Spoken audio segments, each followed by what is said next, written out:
Il y a quelque temps, je me suis inscrite sur une application de rencontre nommée Happen. Le concept me semblait intéressant. Alors après avoir hésité longuement, j'ai décidé de tenter l'expérience. Au bout de quelques jours à peine, j'ai reçu ce que l'on appelle un charme. Pour faire court, c'est un peu le même système qu'un poke sur Facebook.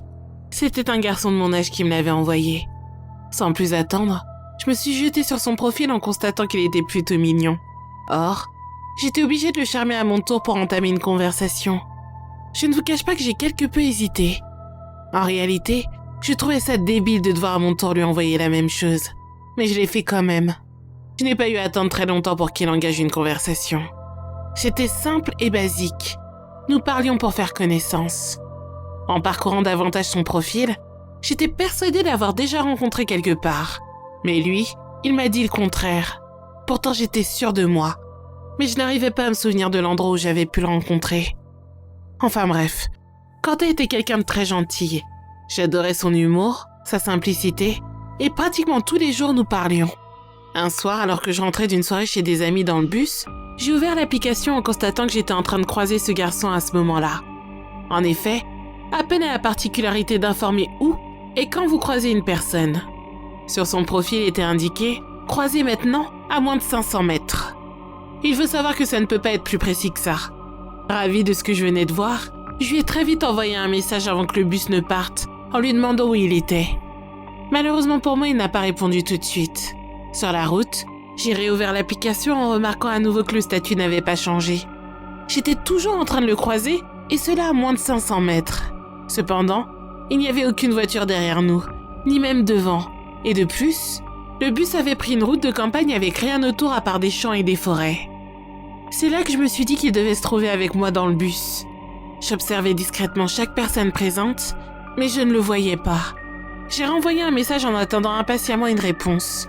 Une fois descendu au dernier arrêt, j'ai découvert sans surprise qu'il était toujours dans le coin. Deux types ainsi qu'une jeune femme étaient descendus avec moi. J'ai regardé une nouvelle fois les photos, mais aucun des deux hommes ne correspondait au profil. Alors, je suis finalement rentrée chez moi en pensant que l'application ne s'était simplement pas actualisée. Le lendemain soir, mes parents m'avaient autorisé à inviter deux de mes amis pour ne pas rester toute seule. Et sans hésiter, j'ai contacté Maëlle et Laurine, mes deux meilleures amies. Je voulais qu'on passe une soirée spéciale série. Il était déjà tard et le dernier épisode venait de se terminer lorsque Laurine a reçu un appel inconnu. Et 3 tentatives d'appel plus tard, elle a décidé de couper son téléphone. À peine quelques minutes après, ça a été au tour de Maëlle. Elle n'a pas décroché au premier appel, mais au second. Sans se poser de questions, elle a engagé directement la conversation. Elle a mis la main contre son téléphone et nous a informé qu'il s'agissait d'un homme cherchant à s'amuser avec nous. Laurine et moi lui avons demandé de raccrocher aussitôt. Chose qu'elle n'a pas faite, bien sûr. Prudente et quelque peu intriguée par cet événement, j'ai décidé de fermer la porte d'entrée ainsi que les volets. De toute manière, mes parents ne devaient plus tarder.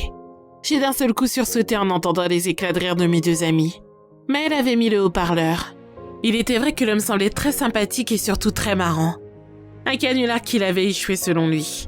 Mais visiblement, personne ne trouvait ça étrange à part moi. Il n'y avait plus que moi qui me posais des questions. Cela dit, nous sommes toutes restées pas loin de 10 minutes avec lui. Par la suite, il a voulu que nous racontions chacune de notre tour notre meilleure histoire d'horreur. On a toutes rigolé bêtement à ce qu'il venait de proposer, même si au fond de moi, je voulais qu'elle raccroche. C'est alors qu'est venu mon tour. Toutes les 3 plongées dans le noir, il a commencé à nous raconter sa légende urbaine. C'était très bizarre. L'ambiance était d'un seul coup redescendue et devenue pesante. Il nous l'a raconté tellement bien que c'était oppressant. Parfois, on rigolait nerveusement pour nous rassurer, car toutes ces paroles nous faisaient frissonner d'angoisse. Alors que nous attendions la chute, nous avons soudainement été surprises par des craquements du plancher à l'étage. Un perturbant silence a régné ensuite dans le salon, pour ensuite laisser place à nos éclats de rire de moins en moins naturels. Le type ne parlait plus. À bout de nerfs et quelque peu anxieuse, j'ai pris le portable dans mes mains tout en voulant lui dire que nous allions raccrocher. Jusqu'au moment où nous avons clairement commencé à entendre l'écho de ma voix venir directement des escaliers. À travers l'obscurité, un rire étrange s'est fait immédiatement entendre, aussi bien dans le téléphone qu'en bas des marches.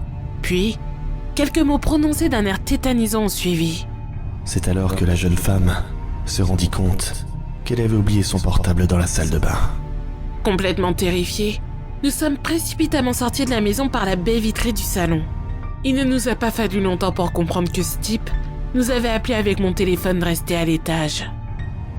Évidemment, la police n'a trouvé personne à l'intérieur. Je n'ai malheureusement pas pu leur décrire l'individu, ni même expliquer comment il aurait pu s'introduire dans la maison. Mes amies sont finalement rentrées chez elles. Mon père m'a ensuite accompagnée à l'intérieur de la maison afin de récupérer mon portable. Il était sur la première marche des escaliers. Et juste à côté, se trouvait un calepin.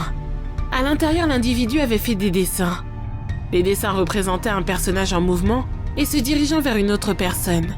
Une fille qui semblait être couchée sur son lit. Plus je faisais défiler les pages, plus le personnage de gauche se rapprochait jusqu'à ce qu'il se tienne devant le lit. La fille était alors représentée comme un ange flottant au-dessus de son lit, qui quant à lui, était maintenant empli de sang. Toujours sous le choc, et après avoir réussi à persuader mes parents, nous avons dormi chez ma tante. Ne trouvant pas le sommeil, mes amis et moi reparlions de ce que nous venions de vivre lorsque j'ai reçu un message de à peine de la part de Quentin. Il se trouvait maintenant à plus de 5 km de ma position.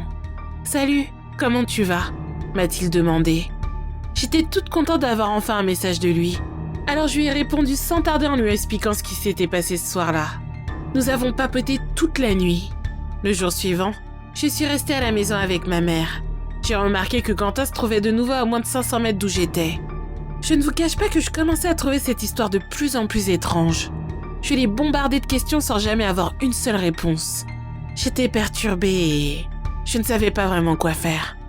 Avec tout ce qui m'était arrivé, je me posais un tas de questions. J'en étais devenue complètement parano. C'est alors que dans la nuit, j'ai enfin reçu une réponse. « Je suis là », me disait-il. Je me suis aussitôt placée devant la fenêtre en lui demandant où il était, quand une main sortie de derrière moi s'est plaquée contre ma bouche. Cette même voix sinistre que j'avais entendue le soir d'avant m'a alors chuchoté à l'oreille. « Ici. » Je me suis retournée vers lui en étant toujours dans l'impossibilité de dire quoi que ce soit. Ce n'était pas lui. Ce n'était pas Quentin.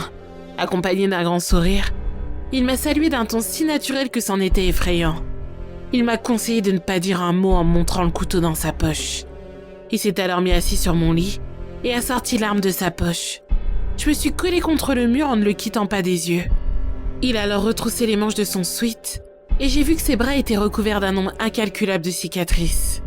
Il a pris son couteau et il s'est mutilé devant moi. L'homme a tenté de me rassurer en confirmant que ça ne faisait pas mal et m'a demandé si je voulais essayer. Il a ajouté également qu'il ne ferait aucun mal à mes parents ainsi qu'à moi-même si j'acceptais sa proposition. Je me souviens avoir jeté un rapide coup d'œil vers la porte. En voyant ça, il s'est levé subitement et il m'a déconseillé de faire ça. Ensuite, il s'est rapproché de moi en me tendant le couteau. Toute tremblante, j'ai pris son arme et j'ai cherché à le poignarder. Il m'a stoppé sans difficulté puis m'a retroussé les manches brusquement en me couvrant à nouveau la bouche. Apeurée et totalement impuissante, j'ai fermé les yeux afin de me mutiler le bras droit. Quand j'ai essayé d'arrêter, il m'a forcé à faire le contraire. Au bout d'un certain temps, je n'ai plus ressenti de douleur. J'ai même oublié qu'il était devant moi. Pourtant, je continuais. Je sentais le sang couler sur ma peau. Je me sentais fatiguée et à bout de souffle. Et après ça, tout est devenu noir. Je ne me souviens de rien jusqu'à mon réveil à l'hôpital. Ce sont mes parents qui m'ont trouvé dans la chambre les bras entièrement ensanglantés. En expliquant la situation aux policiers, l'un d'eux m'a coupé la parole en m'annonçant que Quentin, la personne à qui je croyais parler, avait été retrouvé mort il y a 3 jours maintenant. Il semblait s'être suicidé non loin de chez lui. Son collègue a précisé qu'il n'y avait pas moins d'une centaine de coupures au niveau de ses bras, exactement comme sur les miens. Je me suis alors souvenu d'où je l'avais vu. J'avais déjà vu sa photo sur plusieurs affiches signalant sa disparition, il y a quelques semaines de cela.